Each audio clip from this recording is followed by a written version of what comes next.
नमस्कार दोस्तों। जैसा कि आपको पता है कि हमने एम लक्ष्मीकांत की बुक से भारत की राज्य व्यवस्था को प्रश्नोत्तर के रूप में अध्यायवार पढ़ने का उपक्रम शुरू किया था। इस संदर्भ में हमने प्रथम 3 अध्याय पूरे कर लिए हैं। तो आज हम इस सीरीज की चौथी कड़ी यानी चौथे चैप्टर के साथ उपस्थित हैं आपके समक्ष। और आज का चैप्टर है भारत की संविधान की प्रस्तावना। हम अपनी इस टॉपिक की चर्चा शुरू करें उसके पहले कुछ महत्वपूर्ण बात हम आपसे कहना चाहते हैं कि जो हमारी ये सीरीज चल रही है प्रतियोगी परीक्षाओं के हिसाब से तो ये है ही, लेकिन इसके अलावा जो 6 to 12 के जो पॉलिटी के खंड होते हैं जिसमें थोड़ी बहुत चीज़ें हर क्लास में हैं अपडेट होके, तो चूँकि हम एम लक्ष्मीकांत की बुक से पढ़ रहे हैं जिसमें अगर कोर कॉन्सेप्ट की बात नहीं भी करें तो भी नॉर्मल चीज़ें हैं जो कि फैक्चुअल और बेसिक समझ के लिए हैं। तो कहने का मतलब ये है कि आप इसे उन लोगों के साथ भी शेयर करें जो बच्चे क्लास 6 से लेकर 12th के मध्य हैं और एक पॉलिटी को समझना चाहते हैं, तो उनका एक बेसिक कॉन्सेप्ट क्लियर होगा। और कुछ महत्वपूर्ण तथ्य जिनकी चर्चा हम कर रहे हैं और जो हो सकता है कि उनकी बुक में ना हो, उसके बारे में वो जानकारी मिलेगी उन्हें और वो उनके लिए फ़ायदेमंद हो सकता है। बाकी प्रतियोगी परीक्षाओं के हिसाब से तो यह सीरीज है ही। तो ये बात थी।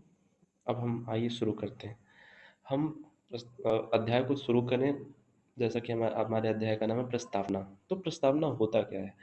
तो प्रस्तावना अगर हम देखें तो कोई भी टॉपिक हो या कोई भी चीज़ हो, तो प्रस्तावना क्या होता है? उस चीज़ का परिचय होता है कि हम किन उद्देश्यों को ध्यान में रख के वो चीज़ करेंगे, उसका जो है ज़िक्र प्रस्तावना में होता है।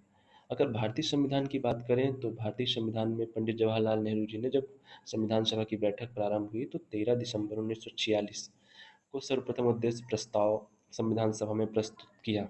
और उसमें वही तत्व शामिल थे जिसमें जिन उद्देश्यों को रख के संविधान को बनाया जाना था। और यह प्रस्ताव 22 जनवरी 1947 को संविधान सभा के द्वारा पारित किया गया। आगे चलकर इसी ने जो है मूलतः प्रस्तावना का स्वरूप ग्रहण किया। तो हम कुछ महत्वपूर्ण तथ्यों की बात करें। अब हम प्रश्नों की शुरुआत करते हैं। तो हमारा पहला प्रश्न ये है कि भारतीय संविधान की प्रस्तावना को किस देश से लिया गया है? तो इसमें ऑप्शन है अमेरिका, ऑस्ट्रेलिया, ब्रिटेन और फ्रांस। तो हमें ध्यान रखना है कि भारतीय संविधान की प्रस्तावना को जो है अमेरिका के संविधान से लिया गया था। अच्छा, यहाँ एक महत्वपूर्ण तथ्य या महत्वपूर्ण फैक्ट की हम बात करते हैं। अगर आपसे ये पूछे कि भारतीय संविधान की प्रस्तावना को किस देश के संविधान से ग्रहण किया गया है, तो आपका जवाब होगा अमेरिकी संविधान से। किंतु यदि आपसे पूछे कि भारत की संविधान में प्रस्तावना की भाषा को कहाँ से लिया गया है, तो इससे हमें ध्यान रखना है, ये हमें ऑस्ट्रेलिया के संविधान से हमने इसको अपनाया है, तो ये आपको ध्यान रखना है। वहीं अगले प्रश्न की हम बात करें तो हमारा अगला प्रश्न ये है कि प्रस्तावना को संविधान का परिचय पत्र किसने कहा? तो जैसा कि हमें पता है कि डॉक्टर भीमराव अम्बेडकर, एन पालकीवाला के मुंशी जवाहरलाल नेहरू।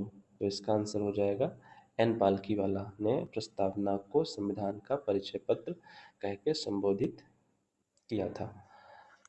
फिर वहीं अगले प्रश्न की बात करें तो प्रस्तावना में समाजवादी, पंथ निरपेक्ष, अखंडता शब्द कब जोड़े गए? तो हमारे ऑप्शंस हैं 42वां संविधान संशोधन 1976, 44वां संविधान संशोधन 1978, 52वां संविधान संशोधन 1985 और 86 अमेंडमेंट एक्ट या फिर 86वां संविधान संशोधन 2002। तो हमारा सही आंसर क्या होगा? 42वां संविधान संशोधन था जिसमें हमने 3 शब्द समाजवादी, पंथ निरपेक्ष और अखंडता शब्द को प्रस्तावना में जोड़ा था। वहीं अगले प्रश्न की बात करें तो भारत के संविधान की प्रस्तावना में कितने प्रकार के न्याय, स्वतंत्रता और समता का उल्लेख है? तो हमें इस आगे मिलेगा। सबसे पहले हम जानते हैं कि है क्या हमारी प्रस्तावना। तो हमारी प्रस्तावना की शुरुआत होती है कि हम भारत के लोग भारत को एक संपूर्ण प्रभुत्व संपन्न, समाजवादी, पंथ निरपेक्ष, लोकतंत्रात्मक गणराज्य बनाने के लिए उसके समस्त नागरिकों को। अब देखिए यहाँ पे क्या है, यहाँ पे सामाजिक, आर्थिक और राजनीतिक न्याय। तो न्याय कितने प्रकार के हो गए? 3। कौन कौन से? सामाजिक, आर्थिक और राजनीतिक। इसी तरह से विचार, अभिव्यक्ति, विश्वास, धर्म और उपासना की स्वतंत्रता। तो स्वतंत्रता कितनी हो गई? 5। फिर प्रतिष्ठा और अवसर की समता। तो समता कितनी हो गई? 2। तो इस हिसाब से हमारा जो पिछला प्रश्न था उसका आंसर क्या हो जाएगा? उसका आंसर हो जाएगा कि 3 प्रकार का न्याय था, सामाजिक, आर्थिक और राजनीतिक। 5 प्रकार की स्वतंत्रता थी और 2 प्रकार की समता। मतलब हमारा इसका 3 नंबर जो है सही आंसर हो जाएगा। वहीं हम कुछ महत्वपूर्ण तथ्यों की अगर हम बात करें तो इसके अलावा आगे था इसमें कि उन सब में व्यक्ति की गरिमा और राष्ट्र की अखंडता सुनिश्चित करने वाली बंधुता 26 जनवरी 1949 को एतद द्वारा संविधान को अंगीकृत, अधिनियमित और आत्मार्पित करते हैं।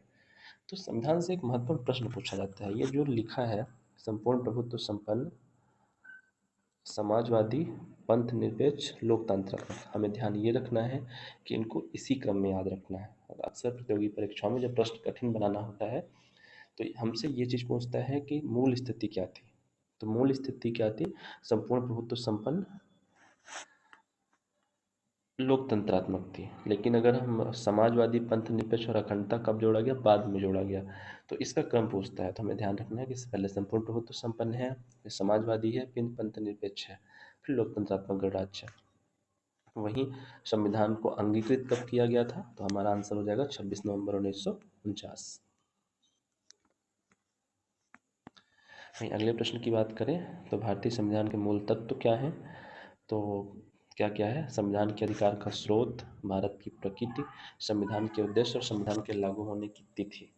तो यहाँ पे चारों जो है हमारे संविधान के मूल तत्व हैं, जिसमें संविधान का स्रोत किसे कहा गया है? तो संविधान, आइए हम थोड़ा सा इसको डिस्कस कर लेते हैं। तो संविधान का स्रोत कौन है? हम भारत के लोग हैं। फिर संविधान की प्रकृति कैसी है? तो इसमें हमने बताया ना, लोकतंत्रात्मक, संपूर्ण प्रभुत्व संपन्न, समाजवादी, पंथ निरपेक्ष और लोकतंत्रात्मक। वहीं तीसरे की अगर हम बात करें, संविधान का उद्देश्य, तो संविधान का उद्देश्य क्या था हमारा? संविधान का उद्देश्य क्या था?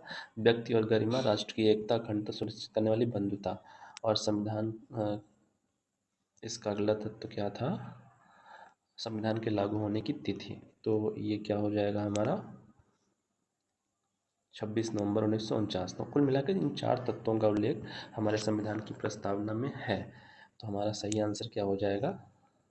सभी चारों। वहीं अगले प्रश्न की हम बात करें तो संविधान की प्रस्तावना हमारे दीर्घकालिक सपनों का विचार है, यह किसने कहा था? तो के.एम. मुंशी, जवाहरलाल नेहरू, अल्लादी कृष्ण स्वामी अय्यर और ठाकुरदास भार्गव। तो ये जो है हम के.एम. मुंशी जी ने ये कहा था कि संविधान की प्रस्तावना हमारे दीर्घकालिक सपनों का विचार है। ये आंसर क्या हो जाएगा? के.एम. मुंशी। सॉरी दोस्तों, इसमें संविधान की प्रस्तावना हमारे दीर्घकालिक सपनों का विचार है, ये हम के.एम. मुंशी जी ने नहीं बल्कि अल्लादी कृष्ण स्वामी अय्यर ने कहा था। वहीं अगले प्रश्न की बात करें तो संविधान की प्रस्तावना हमारी संप्रभु लोकतांत्रिक गणराज्य का भविष्य फल है, यह किसने कहा था? तो इसमें ऑप्शन है के.एम. मुंशी, अल्लादी कृष्ण स्वामी अय्यर, सर अर्नेस्ट बारकर और ठाकुरदास भार्गव। तो इसमें हमारा आंसर क्या हो जाएगा? अल्लादी कृष्ण स्वामी अय्यर नहीं, के.एम. मुंशी जी ने कहा था। तो लोकतांत्रिक गणराज्य का भविष्य फल किसने कहा था? मुंशी जी ने। हमारा लेखा जोखा कौन रखता है? मुंशी रखते हैं। तो हम ऐसे याद रख सकते हैं कि जो भविष्य फल है वो के.एम. मुंशी जी ने कहा था। और वही सपनों का विचार, सपने में कौन आए? कृष्ण जी आए। तो अल्लादी कृष्ण स्वामी अय्यर ने जो है, इस तरह से हम याद कर सकते हैं। वहीं अगले प्रश्न की हम बात करें तो सुप्रीम कोर्ट ने किस वाद में प्रस्तावना को संविधान का भाग नहीं माना? तो मद्रास राज्य बनाम यूनियन ऑफ इंडिया, बेरुबाड़ी संघ मामला 1960, गोलकनाथ मामला 1967 और केशवानंद भारती मामला 1973। तो यहाँ पे बेरुवाड़ी संघ मामले में सुप्रीम कोर्ट ने अपना निर्णय दिया था कि संविधान की प्रस्तावना संविधान का भाग नहीं है। हालांकि उसके बाद जस्ट आया कौन सा मामला? केशवानंद भारती मामला 1973, जिसमें सुप्रीम कोर्ट ने संविधान प्रस्तावना को संविधान का ही भाग माना था। अच्छा, इसमें एक महत्वपूर्ण तथ्य ये है कि एक प्रश्न आया था कि संविधान की प्रस्तावना में संशोधन किया जा सकता है कि नहीं किया जा सकता। तो सबसे पहले सुप्रीम कोर्ट ने तो ये मना किया था कि संविधान की प्रस्तावना में संशोधन नहीं किया जा सकता था, लेकिन बाद में बेरुबाड़ी मामले में ही उसने ये कहा कि संविधान की प्रस्तावना को संशोधित तो किया जा सकता है, लेकिन उसकी मूल भावनाओं, जो उसका मूल उद्देश्य है, उसमें परिवर्तन नहीं किया जा सकता। मतलब ऐसा कोई संशोधन नहीं किया जा सकता जो उसकी मूल भावना को नुकसान पहुँचाए। और तो कुल मिला के ये है कि उसकी मूल विशेषताओं को अनुच्छेद 368 के तहत संशोधित नहीं किया जा सकता। तो ये तो दोस्तों, ये संविधान की प्रस्तावना से संबंधित कुछ महत्वपूर्ण तथ्य थे, जो अक्सर आपकी परीक्षा में पूछे जाते हैं। और इसमें कुछ महत्वपूर्ण बिंदु हैं, जैसे उसको हम थोड़ा सा डिस्कस कर लेते हैं कि है। जैसे एक शब्द आता है संप्रभुता। तो संप्रभुता का मतलब ये है कि हम अपने आप में स्वतंत्र हैं। हम किसी भी देश, किसी हमारे आंतरिक मामलों में कोई हस्तक्षेप नहीं करेगा, और हम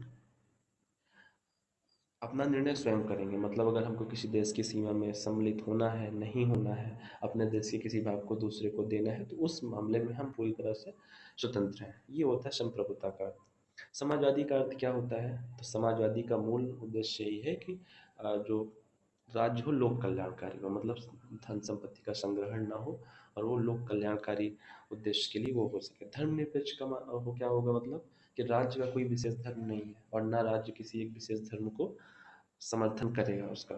वो धर्म के मामले में तटस्थ रहेगा। वहीं गणतंत्र की बात करें तो देखिए, गणतंत्र का मतलब ये है कि संविधान में जो अध्यक्ष है वो प्रत्यक्ष या अप्रत्यक्ष रूप से चुन कर आएगा। वो मनोनीत या उसमें मतलब राजा वाली जो पद्धति है वो नहीं रहेगा। तो जो कि चुनाव के माध्यम से होता है, इसलिए हम क्या हैं, एक गणतांत्रिक राज्य हैं। तो ये कुछ महत्वपूर्ण शब्द हैं, उनका भी उल्लेख हमने किया, उनको समझाने की कोशिश की। तो उम्मीद है कि हमारी ये पहल आपको पसंद आ रही होगी। अगर आपको हमारी ये पहल अच्छी लगे, डिस्कशन अच्छा लगे, तो उसको लाइक करें। और हाँ, सब्सक्राइब करना ना भूलें, विशेषतः उन बच्चों के साथ भी जो या तो प्रतियोगी परीक्षाओं की तैयारी कर रहे हैं, अथवा 6 से 12th के मध्य हैं और पॉलिटी उनका एज ए सब्जेक्ट है। तो उसे भी आप उन्हें भी शेयर करें, ताकि वो भी लाभान्वित हो सकें। धन्यवाद।